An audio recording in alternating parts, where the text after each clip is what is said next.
Pour tous les joueurs de Clash of Clans, j'ai créé une application pas mal qui permet de suivre son clan, de voir son journal de guerre, de voir ses guerres en cours, de voir les membres de son clan avec le profil. On peut aussi avoir le chat du clan, donc aussi un chat privé bien sûr. Voilà, le chat de clan qui est là, un chat général qui est là, un panneau recrutement pour passer ses annonces. Là, on peut voir que moi, j'ai pas créé d'annonce. On peut chercher un clan, on peut chercher des joueurs, on peut partager les annonces, on peut voir les stats du joueur en question, à quel point il est maxé. Voilà, on peut aussi voir les guerres en cours, enfin, ces jours de préparation, on peut voir les stats.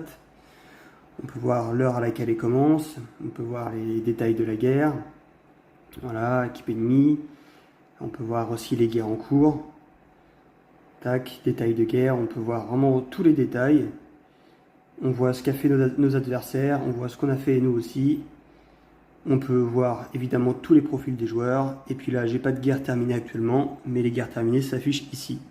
Et puis là en haut on peut voir aussi qu'on peut rechercher des joueurs, on peut aussi rechercher des clans. Nous avons aussi une liste d'amis, donc on peut directement aller sur leur profil à partir de cette page. On peut aussi envoyer un message à partir de cette page. Et on peut aussi gérer les paramètres, je ne vous l'ai pas montré. Ça c'est tout simplement pour recevoir les notifications ou pas.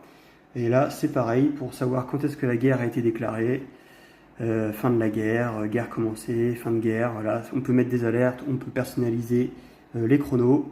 Pour ajouter un clan, c'est très simple, on fait plus, on met le tag du clan, enregistré, et ça met directement tout à jour, les guerres de clan, ce qui se passe. Il faut juste que le clan soit en public au niveau du journal. Donc si vous voulez télécharger l'application, c'est ClanLink, elle est accessible sur le Play Store. Donc voilà, hâte d'avoir vos retours en commentaire.